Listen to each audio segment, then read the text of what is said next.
बिहार में 6 नवंबर को पहले चरण के लिए मतदान होना है और ऐसे में मतदाता से पहले चुनाव प्रचार पूरे जोरों शोरों से चल रहा है। बिहार के इस दंगल में यूपी के दिग्गज भी हुकार भर रहे हैं और इसी कड़ी में उत्तर प्रदेश के मुख्यमंत्री योगी आदित्यनाथ मुजफ्फरपुर में चुनावी जनसभा को संबोधित करते हुए विपक्ष पर जमकर निशाना साधते हुए नजर आए। उन्होंने कहा कि बिहार के अंदर आरजेडी की सरकार में अपहरण की घटनाएं खुलेआम होती थी, तब पटना हाईकोर्ट ने इसे लेकर टिप्पणी भी की थी और कहा था कि सरकार का संचालन गुंडों के द्वारा किया जा रहा है। सीएम योगी ने कहा कि सच तो यह है कि जातीय हिंसा और बूथ चोरी यही आरजेडी का एक मॉडल था। 1992 से लेकर के 2005 के बीच में आरजेडी शासन के समय में बिहार के अंदर 30,000 से अधिक अपहरण की घटनाएं घटित हुई थी। कोई व्यापारी, कोई जमींदार, कोई उद्यमी, कोई डॉक्टर, कोई इंजीनियर बिहार के अंदर सुरक्षित नहीं था।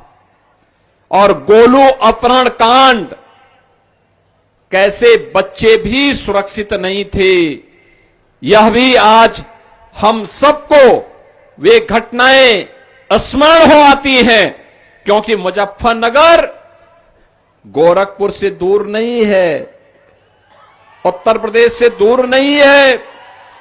यहां के लोगों का मुख्य बाजार या तो मुजफ्फरपुर है या फिर गोरखपुर।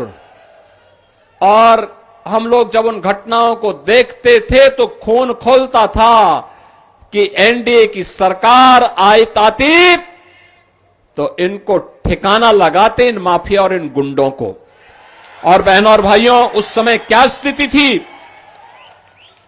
6 बजे के बाद 1992 से लेकर के 2005 में बिहार के अंदर कर्फ्यू जैसा माहौल हो जाता था। और तब पटना हाई कोर्ट ने टिप्पणी की थी कि सरकार का संचालन गुंडों के द्वारा किया जा रहा है, नौजवानों के साथ खिलवाड़ होता था, पेपर लीक एक धंधा हो गया था और गरीबों को तो राशन नहीं मिल पाता था, लेकिन जानवरों का राशन भी चारा घोटाले के नाम पर 900 करोड़ का चारा घोटाला इसी बिहार की धरती में हुआ था। बहनों और भाइयों, कोई आईएएस, कोई आईपीएस, कोई आईएफएस बिहार में कार्य करने को तैयार नहीं था, क्योंकि उस समय के मुख्यमंत्री के पीकदान को कौन अधिकारी लेकर के ढोए, ये तो बिहार की पहचान हो गई थी। तो बिहार के डीजीपी को मुंशी बोल करके बुलाते थे, चीफ सेक्रेटरी को बाबू बोल करके बुलाते थे। बिहार की पहचान आरजेडी और कांग्रेस ने के इस नापाक गठबंधन ने तार तार करके रख दिया था। बिहार के नौजवानों के सामने पहचान का संकट। बिहार के अन्नदाता किसान प्लान करने के लिए मजबूर हो गए थे। कोई उद्यमी उद्यम लगाने को तैयार नहीं था, व्यापारी प्लान करने के लिए तैयार बैठा हुआ था। और बिहार के अंदर विकास के कार्यों के लिए जब कोई व्यक्ति कहता था कि सड़क बननी चाहिए, तो लोग कहते थे नहीं नहीं सड़क मत बनाओ, सड़क बनेगी तो ऐसा ना हो कि तुम्हारे गलत कार्यों को रोकने के लिए पुलिस आ जाएगी। यही तो बोला जाता था ना बिहार के पास। लेकिन बहनों और भाइयों, जो बिहार के अंदर उस समय था, जातीय हिंसा, रोड चोरी, तालाब चोरी, पुल चोरी, बूथ चोरी, ये आरजेडी का मॉडल था बिहार का।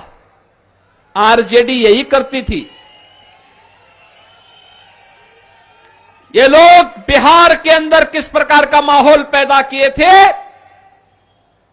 खानदानी लुटेरों ने खानदानी माफियाओं को जन्म दिया और वही फिर से ये लोग दोहराना चाहते हैं। आज जब बिहार अपने गौरव की पुनर्स्थापना के लिए एनडीए की डबल इंजन की सरकार प्रधानमंत्री मोदी जी के नेतृत्व में और बिहार में नीतीश बाबू के नेतृत्व में बिहार जब अपनी पहचान को फिर से स्वर्णिम बिहार के रूप में बनाने के लिए तेजी के साथ आगे बढ़ा है, तो इन लोगों को अच्छा नहीं लग रहा है।